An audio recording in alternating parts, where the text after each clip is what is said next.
Welcome to the reading room of the Royal United Services Institute at Hyde Park in Sydney. It's part of the Anzac Memorial. We're here with the Korean Cultural Centre in Sydney to remember 70 years since the outbreak of the Korean War. The war began on the 25th of June 1950 when the People's Army of North Korea rolled across the 38th parallel and began an invasion of the South. The war had been years in its build-up because the Korean Peninsula was caught in a power vacuum at the end of the Second World War. Having been colonised by the Japanese in the early 20th century, the peninsula had been used by that empire, but of course with the collapse of Japan in 1945, the old allies, the East and West, the communists backed by the Soviet Union and the West largely funded by the United States, decided to divide most of those former enemy territories, and the occupied Korean Peninsula fell into that category. The communists took over the north, and the attempt to create a republic in the south, largely backed by the United States. Of course, there was always going to be tension between those power blocks, and those tensions kept building. The United Nations stepped in and sent a team of advisors to the 38th parallel. What that advisory team discovered was that the North Koreans were clearly much more aggressive than the Army of the Republic of South Korea, and their report, submitted just days before the invasion, clearly indicated that if there was going to be any act of aggression, it was going to come from the north. That report, authored by two Australians, Stuart Peach and Ron Rankin, an Army officer and an Air Force officer, was used by the United Nations immediately after the invasion to justify the United Nations involvement in the war. But how did Australia get involved? Well, we were a member of the United Nations, and very keen to support the United States in its war against communist aggression wherever that occurred. Because Australia's fighting forces were still in occupation in Japan, and so we were ideally located to be able to provide Army, Naval and Air units in support of United Nations operations on the Korean Peninsula. The North Korean invasion was initially massive and well organised, and the ill-prepared Army of the Republic, as well as a handful of US troops still on the peninsula, were quickly driven back. Seoul was captured, and the United Nations, the US and Republican forces fell back around the port city of Busan, modern Busan, and they formed what the Americans called the Busan Perimeter, largely on the Nakdong River. They held out against all odds until more and more United Nations forces, largely US backed, could arrive and resupply and support the Busan Perimeter. But fighting their way across the Nakdong River was not going to be easy, and immediate relief of the siege was essential. The American general on the scene was Macarthur, famous for his amphibious landings during the Second World War. Macarthur came up with a dreadfully risky idea of landing a marine force at Incheon, halfway up the peninsula, and cutting the line of supply. Against the odds, the landing paid off, and immediately, with a breakout from the Busan Perimeter and the thrust inland from Incheon, the North Koreans were forced to retreat. What that meant was that the opening year and a half of the war was one of dramatic movement.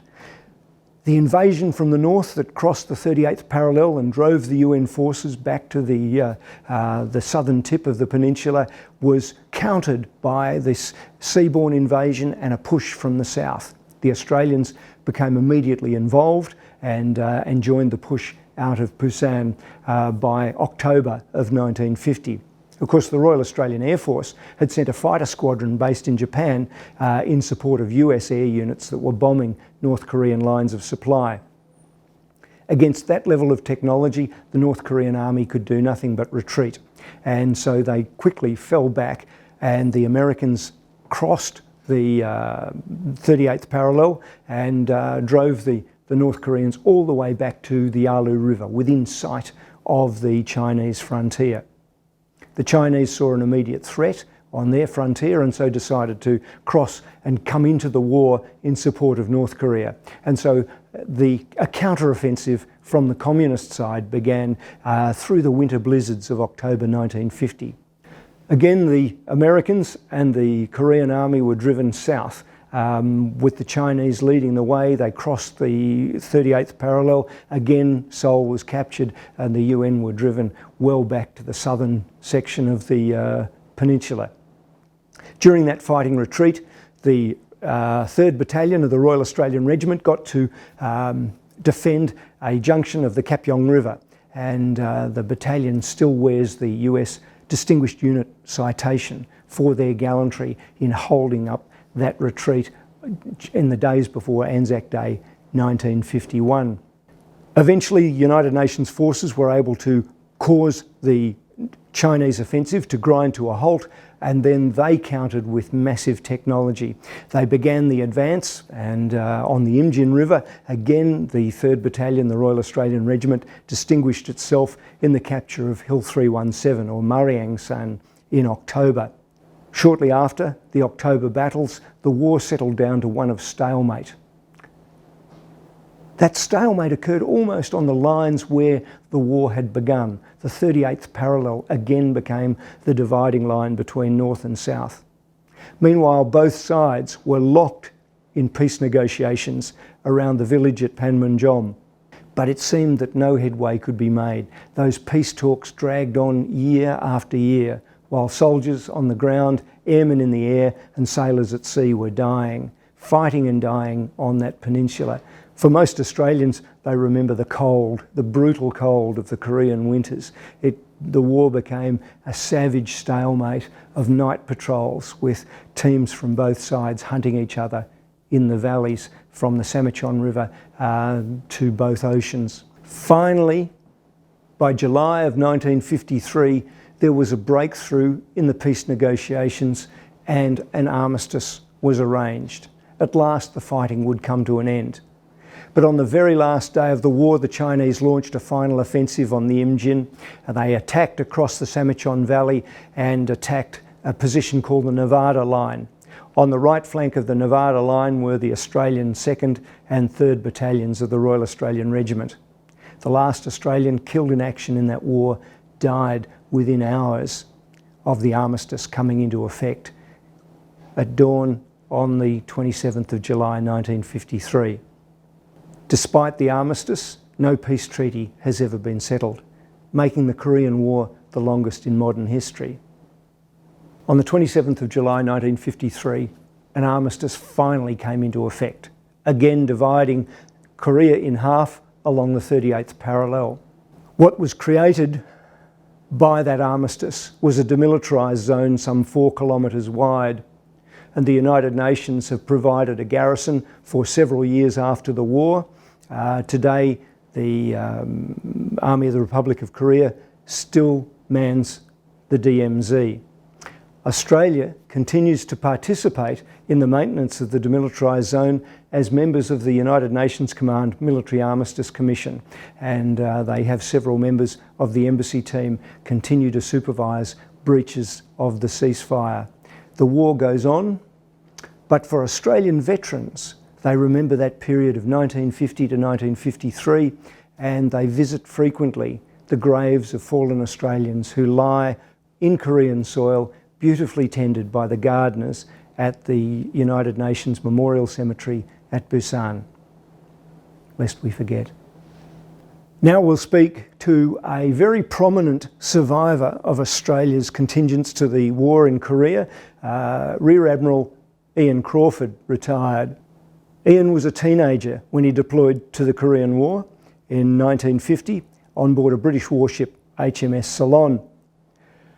He retired from the Royal Australian Navy in 1989 and in 2002 was made an Officer of the Order of Australia for his services to veterans of the Korean War.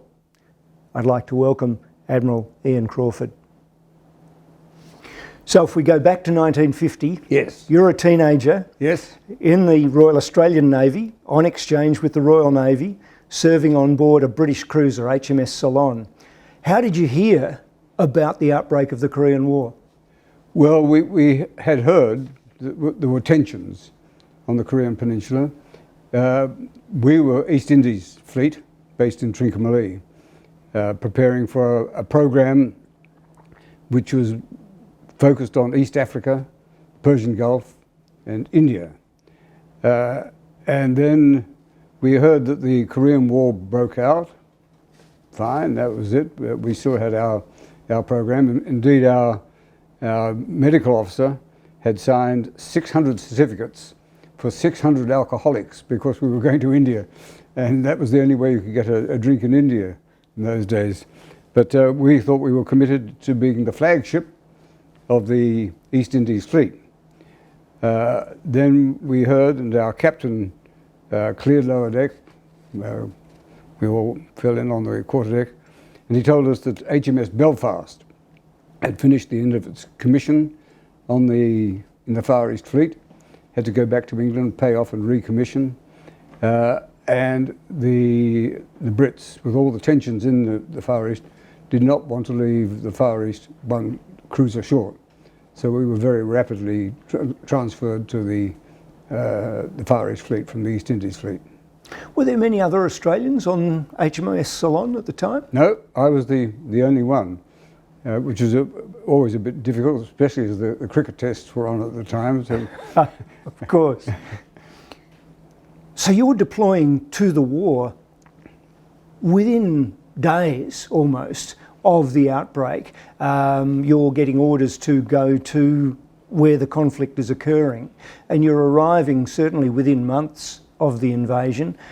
What were you expecting to find? Well, we expected the war to be over very quickly. Amongst the young, there was the feeling, I hope it doesn't end too quickly, because for the young it was an adventure. For the older ones, and especially the married ones, and being 2 years on the station with the ship, the families were coming out. And the families arrived, many of the families arrived in Trincomalee in troop ships on the day we left for Singapore to refit, to train and take off. So it was a great disruption to the program and to the well-being of the people on board. What sort of a briefing were you given about the threat that you were going to be facing, or the sort of campaign service that Ceylon was going to be involved in? We had to reinforce what was most important was our damage control, and therefore in the event that we were hit, there was an old Japanese destroyer in Singapore which was patched up, and we used to do damage control exercises. We had to go through there. They have fires, and we had to learn how to put out the fires, how to repair the ship. So the whole ship's company went through that routine, and we had to refit the ship. There were certain things that had to be fixed up in the ship. We were still very much in a peacetime condition. Therefore, we had to transform to a war preparedness. So what was your task on the vessel? I was there under training. I was a supply specialist, therefore I was to learn my supply duties. But because there was a shortage of people, I was very quickly transferred to other activities. My action station was transferred. I became the assistant gun direction officer for the close range weapons. That's for the starboard side of the ship, which was behind the bridge. I had to be a watchkeeper in the air direction room. So apart from trying to learn my other duties, I became very much involved in the war fighting capability of the ship. What sort of threats were you expecting? Were you expecting attack from the air? Were you expecting attack from motor torpedo boats? Was there a consciousness that the North Koreans had received hundreds of sea mines from the Soviet Union just prior to the outbreak of the war? This materialised as we went along. Right. In the first place, the the surface fleet of the United Nations, which was the US 7th Fleet, and the British Far East Fleet, before we got there, had disposed pretty much of the North Korean surface fleet. So that was not a threat. There was a threat which materialized soon after the landing at Incheon of air attack on the ships. And that was always a risk.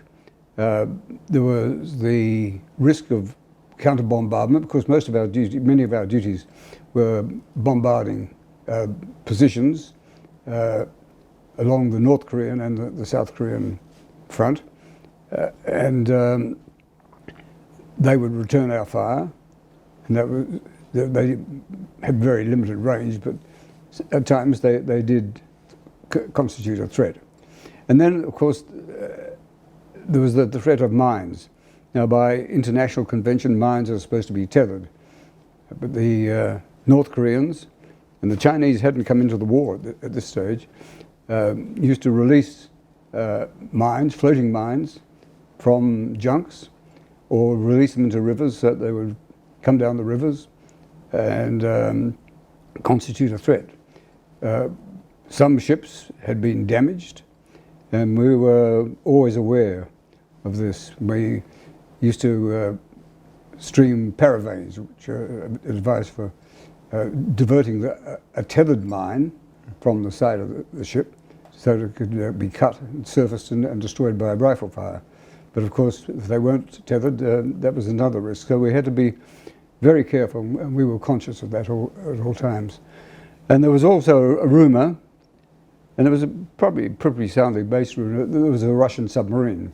We didn't know which way Russia was going to go at that stage. If there was a Russian submarine, it was probably more likely just observing what was going on, because I think Stalin was very anxious not to escalate the war. Mm.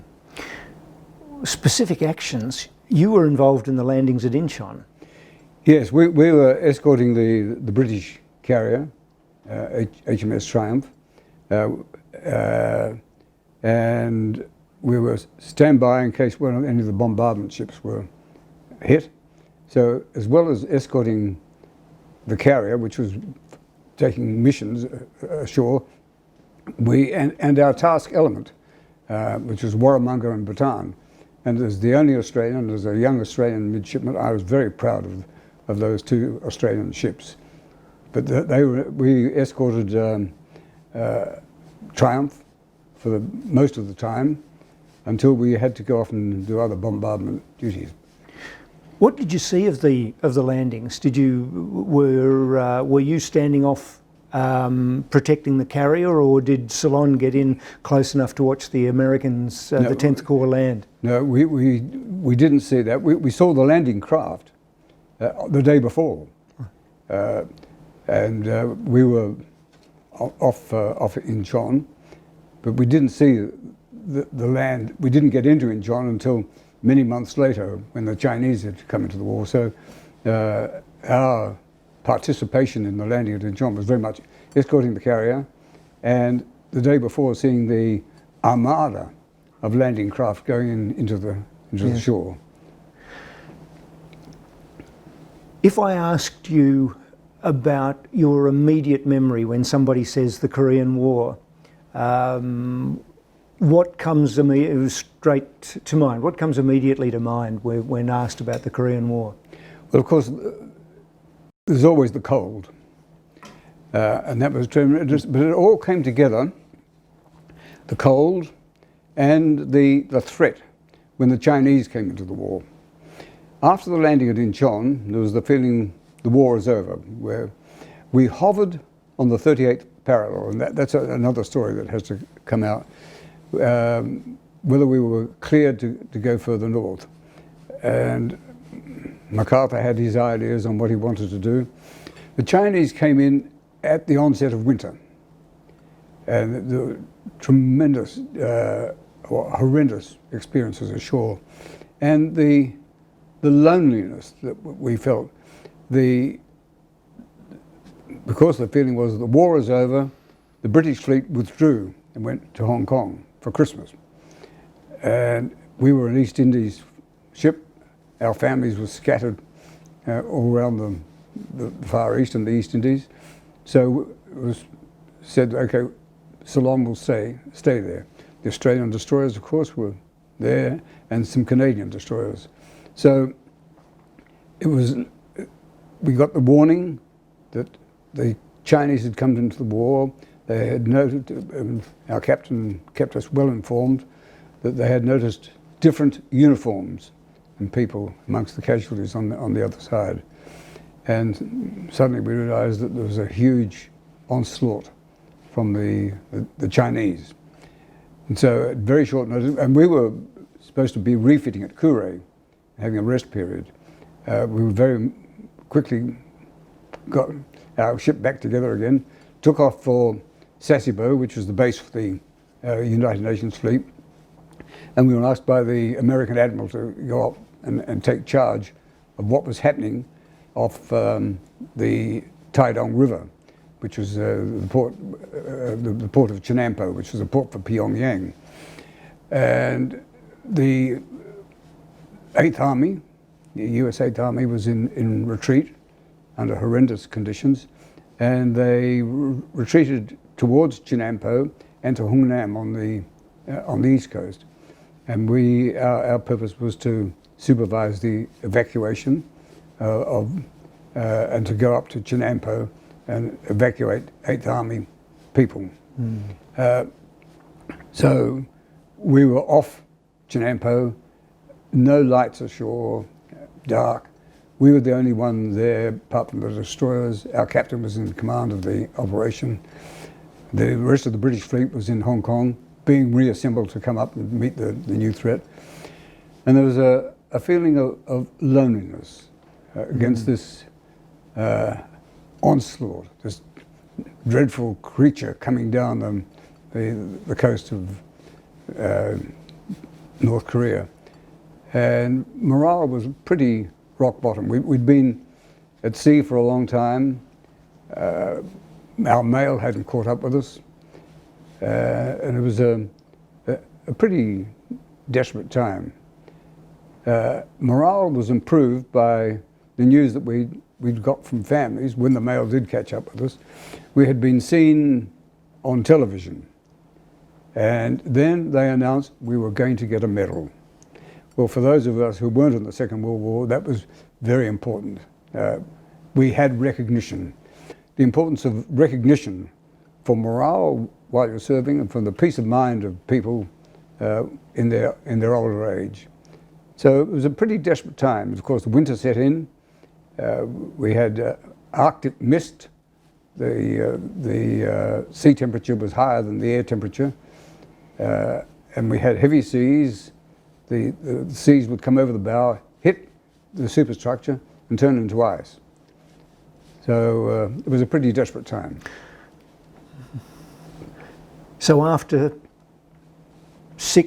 nearly 7 decades, how do you convey that story to the next generation? How would you like a 21st century generation to remember Australia's veterans of the Korean War?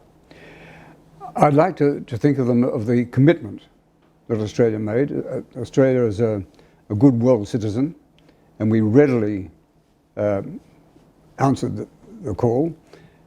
We made an independent. Normally when we went to war, First World War, Second World War, had been in response to a war that involved the UK.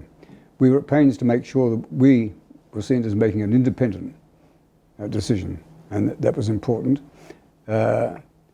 for politically, and that we were ready to go. We had the fighting ability. We didn't have the structure. The army only had wartime forces, the AIF, First World War, Second World War. They had downgraded from that to peacetime. So we didn't have the readiness in the army that we should have had. Navies are always ready to go, and the Air Force was there. So the important message for future generations is always show that we're ready to go. And the Korean War proved that with the fighting ability, especially the army, I would say that, the endurance, the leadership, and the military skills of our people were demonstrated, and a source of great pride to all Australians. But then there's the aftermath of the Korean War, and the importance of commemoration. Memorials, that's important. I was involved with the Australian National Korean War Memorial, and that is important as a visual recognition. And then we have to consider the families of those who lost loved ones, especially the missing in action, and that's still an agony for them. And there are still 43 unknown Australians. We don't know whether they've been recovered, but that's an ongoing task. But then we are developing the Korean War Memorial in Canberra, so that there are horticultural features which you would find in the United Nations Memorial Cemetery, Korea, in Busan, where 280 of our Australians are buried. Initially, we were not allowed to have foreign or overseas horticultural features, but that was relaxed. And now our aim is that the families, once again thinking of the families, can have some idea of the beauty that the Korean people have dedicated to the memory of the United Nations forces through the horticultural features at the tombstones and the trees that surround the cemetery. And we are trying to have a miniature version of that at the Korean War Memorial, so that families who never get to Korea will experience the love and attention given by the Korean people to the Australians and the United Nations. And then there's the geopolitical, strategic, economic outcome of the Korean War. And that was highlighted to me when I was starting the Korean War Memorial. We were anxious to get funds, and I turned to Geoffrey Blaney, historian, and said, would you mind giving some support because of the economic influences of the Korean War on Australia's future? And he turned to me and said, what, you think a pound for wool was good for the Australian economy? And suddenly I realized that there was more to it than just the wool. There was also the thought that it might become the Third World War. So there was a demand for wool and the strategic materials that we had in Australia. And then there were the alliances that we formed with the Americans, the Radford-Collins Agreement, ANZUS. These grew out in appreciation of the threat that was constituted in East Asia. And of course, the relations we have with our friends, the Koreans, confident in their ability to recognize what the Australians did through their various programs, the reunions that they provide, the recognition of the medals that they have given to us. We need somebody, a very clever historian, to go beyond what Bob O'Neill wrote in his history, even beyond what Michael Pembroke wrote in his, to look at the whole outcome, the way the world, but our part of the world, East Asia in particular, have changed since the Korean War. In recent decades, there have been a number of pilgrimages by Australian veterans back to Korea. You've participated in several. What impressions have you gained, and what comparisons, I suppose, is more to the point, from your experiences in Korea during the war and your experience as a returning veteran? Well, of course, as a sailor, we didn't see too much of what was going on ashore. I got ashore twice in Busan when we first arrived there, and it was a desperate situation because the perimeter had closed in on Busan, and it was a very run-down port facility. The only other place I went ashore to was Taechongdo, an island off Incheon, It was pretty basic the way they lived. And they were preparing for winter. Their houses were pretty flimsy. And we had experience of, because our ship's company found an orphanage while we were in John later on.